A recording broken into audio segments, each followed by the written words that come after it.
BMC news live from Kochi Malayalam വാർത്തകൾ നിങ്ങൾക്കായി അവതരിപ്പിക്കുന്നത് Cochin Kalabhavan Angamaly franchise powered by heal life Thottakattukara Nasrath villas and BMC production Angamaly.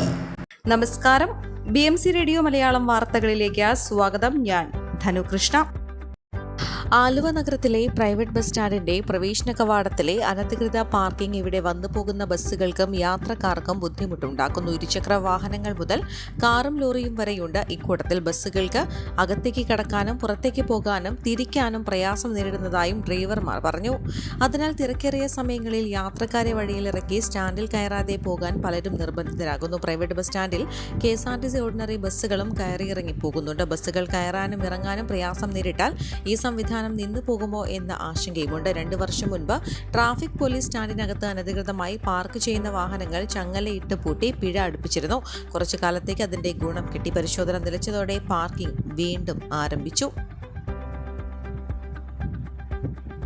പരിസ്ഥിതി ലോല പ്രദേശമായ മംഗളവനം മുതൽ ദർബാർ ഹാൾ വരെയുള്ള ഭാഗം സൈലന്റ് സോണായി പ്രഖ്യാപിക്കും. മോട്ടോർ വാഹന വകുപ്പ്, പോലീസ്, മരാമത്ത് വകുപ്പ്, corporation, Cochin smart mission limited എന്നിവരുമായി സഹകരിച്ചാണ് പദ്ധതി നടപ്പാക്കുകയെന്ന് മേയർ M. അനിൽകുമാർ പറഞ്ഞു. കൊച്ചിയെ സമ്പൂർണ്ണ റോഡ് നിയമ സാക്ഷര നഗരമാക്കാൻ ലക്ഷ്യമിട്ട് കോർപ്പറേഷൻ നടപ്പാക്കുന്ന പദ്ധതി ഉദ്ഘാടനം ചെയ്യുകയായിരുന്നു മേയർ.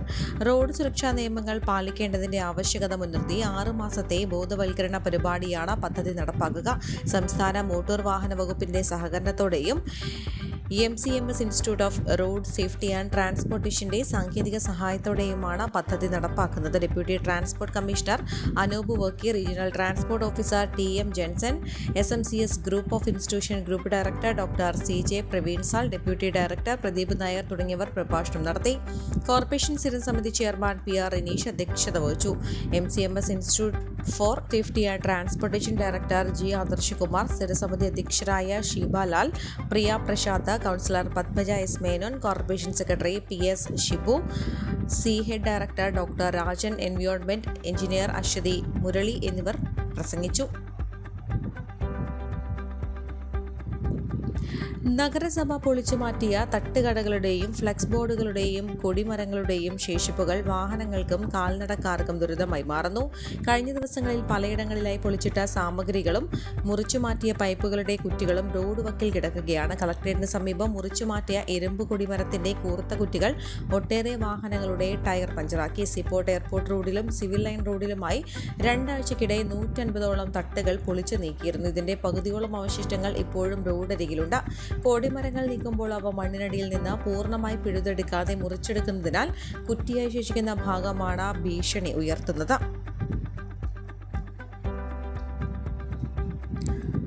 ജനകീയ ആവശ്യത്തിനു വേണ്ടി ത്രിതല പഞ്ചായത്ത് അധികൃതർ അനങ്ങിയില്ല. ഒടുവിൽ ജനങ്ങൾ തന്നെ തോടിന് കുറുകെ പാലം തീർത്തു. പഞ്ചായത്ത് നേരത്തെ നിർമ്മിച്ച പാലം തകർന്നു വീണിട്ട് 1 വർഷം കഴിഞ്ഞു. ഇവിടെ പാലം നിർമ്മിക്കാൻ പഞ്ചായത്ത് അധികൃതർ തയ്യാറാകാത്തതിൽ പ്രതിഷേധിച്ചാണ് ജനങ്ങൾ തന്നെ പണം സ്വരൂപിച്ച് പാലം നിർമ്മിച്ചത്. കോടംതുരുത്ത് പഞ്ചായത്തിലെ 1-2 വാർഡുകളെ ബന്ധിപ്പിക്കുന്ന കരയത്തോടിന് കുറുകെയാണ് ജനങ്ങൾ തന്നെ പാലം നിർമ്മിച്ചത്. 1-ാം വാർഡിലെ നീണ്ടകര തെക്കുപ്രദേശത്തെ ജനങ്ങളാണ് പാലം നിർമ്മിക്കാൻ മുൻകൈയെടുത്തത്. ആഞ്ഞിലി പലക ഉപയോഗിച്ചാണ് മേൽത്തട്ട് നിർമ്മിച്ചത്. താഴെ തെങ്ങിൻ കുറ്റികൾ നാട്ടി അതിന് മുകളിലാണ് പലകകൾ അടിച്ചുറപ്പിച്ചത്. പലരും സംഭാവന ചെയ്ത ആഞ്ഞിലി മരമാണ് അറുത്ത് പലകയാക്കിയത്. പാലം നിർമ്മിക്കാൻ ഒട്ടേറെ പേർ സംഭാവന നൽകി. മരത്തിന്റെ വിലയുൾപ്പെടെ 3 ലക്ഷം രൂപയോളം ചെലവ് വന്നു. പാലത്തിന് 2 മീറ്റർ വീതിയും 20 മീറ്റർ നീളവുമുണ്ട്. ജനകീയ പാലത്തിന്റെ ഉദ്ഘാടനം നാളെ 10 മണിക്ക് ജനങ്ങൾ തന്നെ നിർവഹിക്കും. ജനപ്രതിനിധികളെയും രാഷ്ട്രീയ കക്ഷി നേതാക്കളെയും ഒഴിവാക്കി. Johnson, Benedict Karumanchery, K. Sabu, Pradeepan, Shalan, Ponnan തുടങ്ങിയവരാണ് നിർമ്മാണ പ്രവർത്തനങ്ങൾക്ക് നേതൃത്വം നൽകിയത്. കോവിഡാനന്തര കാലഘട്ടത്തിൽ ജീവനശൈലി രോഗങ്ങളുള്ളവർക്ക് സന്തുലിതമായ ആരോഗ്യ പരിപാലനത്തിന് ആലുവയ്ക്കടുത്ത് തോട്ടക്കാട്ടുകര ജംഗ്ഷനിൽ ഹീൽ ലൈഫ് തുറന്ന പ്രവർത്തനം ആരംഭിച്ചിരിക്കുന്നു. ഫിസിയോതെറാപ്പി, സൈക്കോളജി, ആയുർവേദ ചികിത്സകൾക്കായി 8089011722 ബന്ധപ്പെടാവുന്നതാണ്. ഇടക്കൊച്ചി അരൂർ പാലത്തിന്റെ തെക്കുഭാഗത്തെ സമീപന പാത വീതി കൂട്ടുന്ന ജോലികൾ ആരംഭിച്ചു. സമീപന പാതയുടെ ഇരുവശവും Ernakulam PWD road and bridge വകുപ്പിന്റെ മേൽനോട്ടത്തിലാണ് നിർമ്മാണ പ്രവർത്തനങ്ങൾ നടത്തുന്നത്. 30 ലക്ഷം രൂപയാണ് ഇതിനായി വകയിരുത്തിയിട്ടുള്ളത്. സമീപന പാത ആരംഭിക്കുന്ന ഭാഗത്തിന്റെ താഴെ കരിങ്കൽ കെട്ടാണ്. ഇത് വർഷങ്ങൾക്ക് മുൻപേ ഇടിയാൻ ആരംഭിച്ചു. ഇതേ തുടർന്നാണ് അറ്റകുറ്റപ്പണികൾ നടത്തി വീതി കൂട്ടുന്നത്. അപ്രോച്ച് റോഡിന്റെ ഇരുവശവും സുരക്ഷിതമല്ലാത്ത വിധം ഇടിയുന്നതായും നേരത്തെ വാർത്തകൾ വന്നിരുന്നു. ഈ ഭാഗത്ത് മാലിന്യം തള്ളുന്നതും പതിവാണ്. നിർമ്മാണ പ്രവർത്തനങ്ങൾ പൂർത്തിയായി കഴിഞ്ഞാൽ ടൂറിസം പദ്ധതിയിൽ ഉൾപ്പെടുത്തി ഇരുവശവും ഉദ്യാനം നിർമ്മിച്ച് ജനങ്ങൾക്ക് പ്രഭാതങ്ങളിലും സായാഹ്നങ്ങളിലും വിശ്രമ സൗകര്യം ഒരുക്കാനുള്ള നീക്കവും നടക്കുന്നുണ്ട്. ഇക്കാര്യത്തിൽ അരൂർ പഞ്ചായത്തിന്റെ സഹകരണവും വേണ്ടിവരും. ഈ വാർത്തയോടുകൂടെ BMC റേഡിയോ മലയാളം വാർത്തകൾ സമാപിക്കുന്നു. നന്ദി, നമസ്കാരം.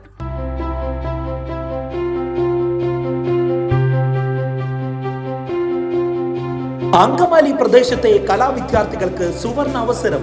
ലോക പ്രശസ്ത കലാവിദ്യാലയമായ കൊച്ചിൻ കലാഭവന്റെ അങ്കമാലി ഫ്രാഞ്ചൈസി കരയാമ്പറമ്പിനടുത്ത് എളവൂർ കവലയിലുള്ള സ്പ്രിംഗ്ഫീൽഡ് കെട്ടിടത്തിൽ പ്രവർത്തനം ആരംഭിച്ചിരിക്കുന്നു. Classical dance, cinematic dance, Carnatic music, Zumba dance എന്നീ വിഷയങ്ങളിൽ പ്രഗത്ഭരായ അധ്യാപകർ ക്ലാസുകൾ നയിക്കുന്നു. കൂടുതൽ വിവരങ്ങൾക്ക് ബന്ധപ്പെടുക 9995208614.